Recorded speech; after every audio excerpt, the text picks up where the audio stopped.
everybody, thanks for tuning in for another Cruise with Smooth. Hope y'all doing okay today. Before I get into it, if you like what you're hearing, give me a like, comment, and a subscribe. Hit the notification bell if you want to know when new stuff goes up. I know my schedule's been a little off lately, and I apologize about that. It's just been a little more hectic than normal for me, and been a lot on my mind that isn't necessarily noteworthy. So we'll just leave that there. Kind of want to talk about something interesting that happened this past week. Wednesday, my wife was visiting with some church friends, our pastor included in that, and just, kind of chilling, hanging out. Talked to him for a little bit about some stuff, and where this story kind of gets interesting is she was hanging out with him kind of one-on-one,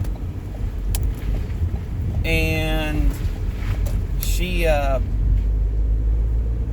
saved. Well, as so she came home that night, called me, told me what was going on. I'm at work. Well, I got off work real early, so I get home, get to visit with her for a little bit, and fast forward to Friday of that week, our pastor puts out a video on Facebook. He does that average of once a week, and he tested COVID positive. So I didn't think anything about it, but my wife was a little concerned. I became a little concerned once because I just woke up, so once I kind of defogged my brain and put two and two together, I was a little concerned about it. And trying to figure out if I needed to not be at work or things like that. Well, Sunday I was having band practice with my bandmates. We've got a booking this weekend. So, we're having one final practice running through the tougher songs and whatnot. Well, so they treated me like patient zero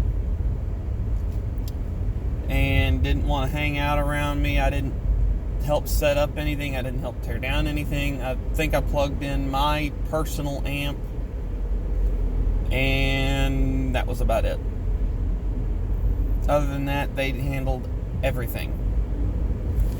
Well, Tuesday, her test results came back. She took a nasal swab on Friday night. Her test results came back. They were negative. She was allowed to go back to work. I didn't have to miss any work because of that. I did have COVID symptoms the week before, but it turned out to just be a stomach bug. So, all good news on that front. But the thing I wanted to talk about with all this is our pastor said something kind of funny when he announced that he had COVID. He's like, so our president and I have something in common, and it's not our fabulous hair. And as soon as he said that, I'm going, oh crap, he's got it too. Well, now, there have been a number of political deaths in my time. And I've never cried over anyone. I've never boo-hooed over celebrity or political deaths. The one that got to me the most was when Billy Graham died. I think that'd be So I never understood mourning celebrities like that. And, Ruth Bader Ginsburg, I might disagree with her on all of her judgments and interpretation of constitutional law, but I can respect her as a human being, and living with pancreatic cancer for over 10 years while on the Supreme Court bench. Good for her. That's takes it takes some determination to live with a cancer that's got that low of a 5-year survival rate, that low of a survival rate, that low of a quality of life after diagnosis, typically. So, good for her for doing something that she was passionate about, and doing something that she was, doing her job while in that condition. Good for her. I probably wouldn't have. But where I start to take issue is there's no dying wish clause in any law, to my knowledge, specifically elected office or appointed office.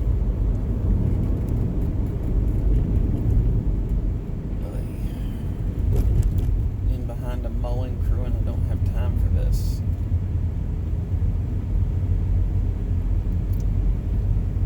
Well, so I don't particularly like the dying wish thing, and I've researched all this, and I think it's 29 times the president has had a Supreme Court vacancy open up in the final year of a presidential term, and 19 of those times a Supreme Court justice was appointed. The determining factor was whether or not the president and the Senate's political party lined up. So all those people talking about, Merrick Garland and whatnot, Obama didn't have the Senate. So, sorry, not sorry, I guess. I don't particularly like that argument.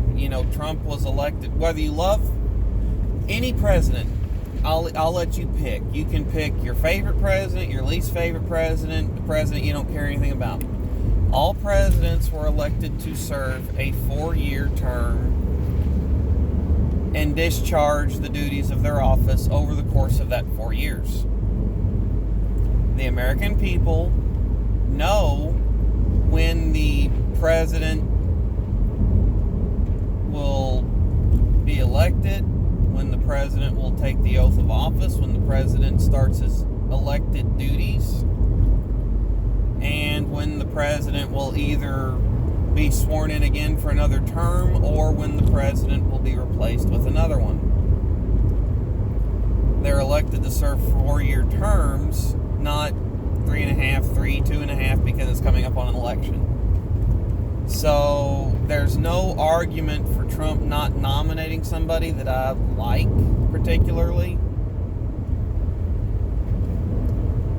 The only way I would say that Trump shouldn't replace a Supreme Court justice is if it were post-election and he lost. That's it.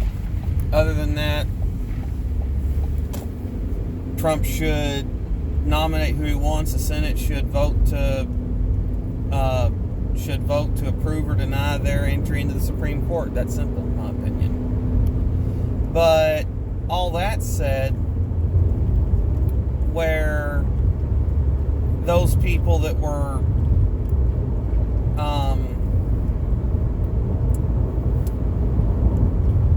trying to be politically nice here, we'll say emotionally distraught, highly emotionally distraught over the passage of Ruth Bader Ginsburg, dare think about replacing her seat so soon after her passing and blah, blah, blah, are the same people that have been cheering that Trump has COVID.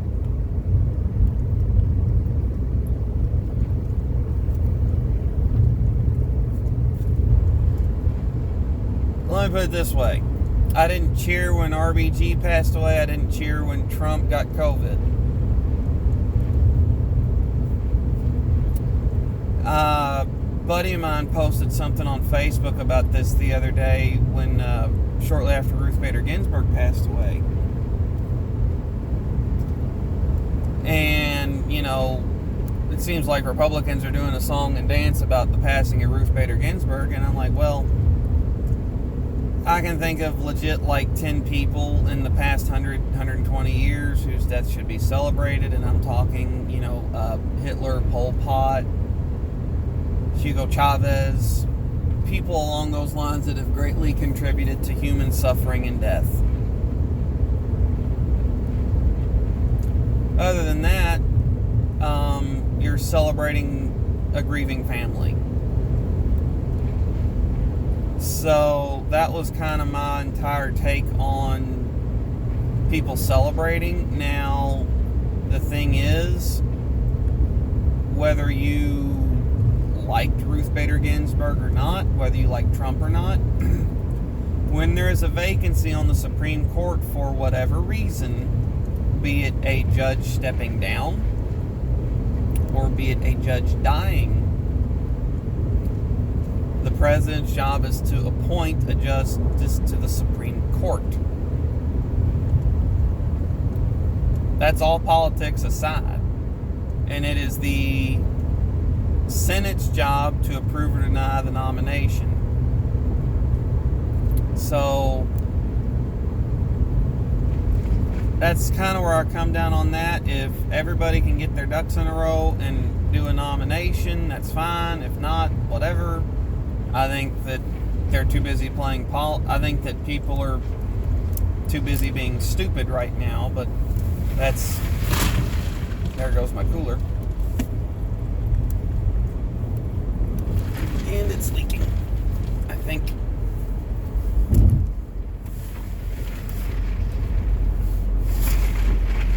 A little bit. Spill a little water. Be fine. But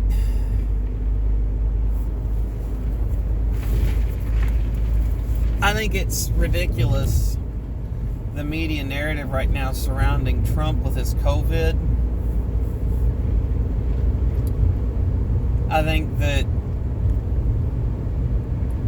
everything is stupid, and, you know, you're forgetting that, which of the Cuomo brothers is it? I know I'm going to butcher this. I think it was Andrew Cuomo. No, Chris Cuomo at CNN. Had a positive COVID diagnosis and left his house to go look at his other house with news cameras following him.